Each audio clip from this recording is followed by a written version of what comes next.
Alright, motor is out, shockingly. So, At like 5 a.m., might I add. Anyways, where do we start with this? First off, you're going to want to take off the transmember, which I don't know if you can see it right now. we'll go underneath there when we look at the side bolt over here. Yeah, you're going to want to take off the cross brace to allow enough room for basically to get all the transmission bolts out, because they are a pain. The ones they talk about in all the videos you'll see and stuff are these two right here. Kind of difficult, but if you take off that transmission cross brace so you can lower and raise the transmission, you can get these out. That's not too bad. The one that's super difficult is this one right here. All right, that one was a pain, and people were saying drill a hole in the floorboard and use air chisels and all this crazy stuff. We just used a variety of tools, actually, some pry bars and stuff to dent this heat shield enough so that we could get a ratchet or Box wrench. yeah, a box wrench on there. Sorry, a really slender one, not a ratchety one, just a regular one. By the way, these are all 9/16, just so you know. And you just got to work it out little by little. It's a pain.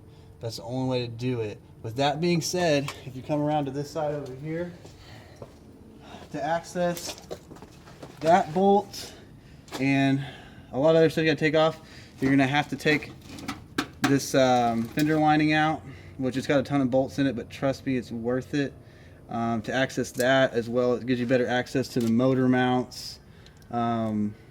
Which, by the way, we took our motor mount bolts out. Big pain, but I don't think we needed to because the rubber is completely shot. So I think it would have just lifted right out.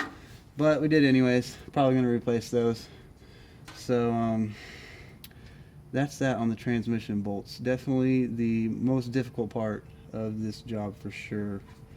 Ground wires. They're everywhere. You just kind of have to start taking them off as you find them. We start taking the motor out. Also, another thing, clearance wise, the motor has to basically come straight up out of the vehicle, because your oil pan goes down into that little opening right there, and if you're four-wheel drive anyways, it's going to keep running into this. So it basically has to come straight up, and for that to happen, you're going to hang up on this a lot. You just got to work around it. We also had to take off the exhaust manifold on the driver's side. Very important, because it has a flange and it's going to keep catching on this and this, and trust me, we tried and finally gave up and just took it off. It wasn't that hard to do, and it really made things a lot easier. Also, there's an oil cooler on the side of the motor over here. I just took this bolt out and just popped these lines out because that had to come off, so for clearance issues. You also, this loom is on the other side of the dipstick, or at least it was on this vehicle. So before raising the motor, you really want to try to pull it over and get it on the other side of the dipstick, so the cable is not getting all tangled up. We also flipped the AC over here, so we don't have to refill it. Hopefully we don't have to refill it.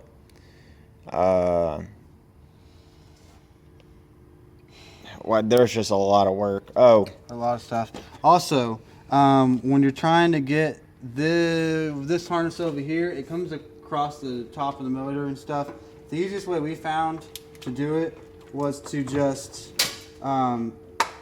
disconnect the fuse box here. There's one bolt that goes right in the bottom of this main connector. You take that out, wiggle it, and it'll pop right out of here. That way you can just pull the whole harness over that way. We found that way easier than trying to disconnect over there, because you got wires that go all up underneath the motor. Some of them, honestly, you can't even get to until you start to raise the motor out.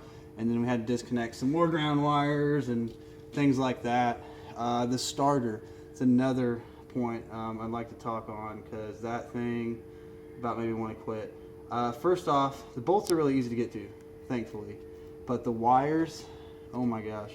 Basically, you just have to unbolt the starter first, wiggle the starter down to where you can get to the wires, and then I just had to get it with some wrenches, and it will come out. People were saying you gotta disconnect all kinds of stuff, or raise the body and all this. We didn't have to raise the body at all or cut holes in anything or nothing like that. It just takes some doing. You just gotta get in there and do it. So yeah. Another point, when you get the motor out, we're about to do this. It's just really late right now, but you're gonna want to go in here and probably dent this firewall up right here and here. It's not gonna hurt anything. Definitely in this area if you plan on putting that bolt back in, so that you can get more clearance when putting it back in. It's gonna make things a lot easier. The other thing I'd like to point out is on those fuel lines, they sit way back behind the motor, and you can disconnect this upper portion right here, but getting back behind here with the wrench, it's very difficult, and I ended up cutting my finger pretty darn good trying to get in there. It's just easier to take it off the top, and you would just work around it carefully and keep moving it out of the way as you lift the motor up, and it comes out pretty easy. As you can see, we haven't removed it, and we don't plan on disconnecting them because it would be hard to get them back in.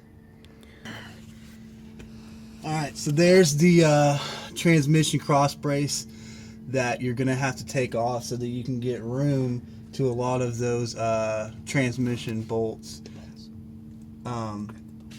Yes, these bolts right here are what hold this up into place. These go straight up on like this on this side. The other ones actually go through the frame rail, and the nuts are inside a hole like this. And we actually had to use some grease in our socket to hold the nut in there, so that when we unscrewed it in this hole, we could get the nut back out. We're gonna do the same thing to put it back in. Trust me, it's a pain, but it's definitely worth it, because you need to move the transmission engine up and down from the back side with a jack so that you can get to the bolts.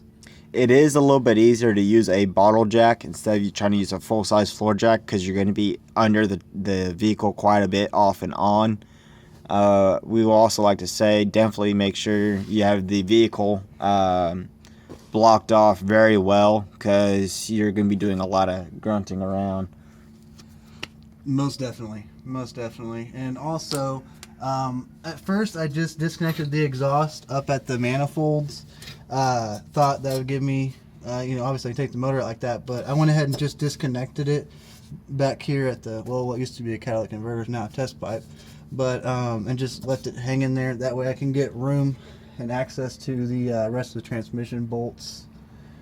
But yeah, everything else is pretty much straightforward. Can't think of anything else right now, but if you have any questions, just put them in the comments and we'll do our best to answer them for you. That's it for now. All right, well, it's time to go to sleep. Good night.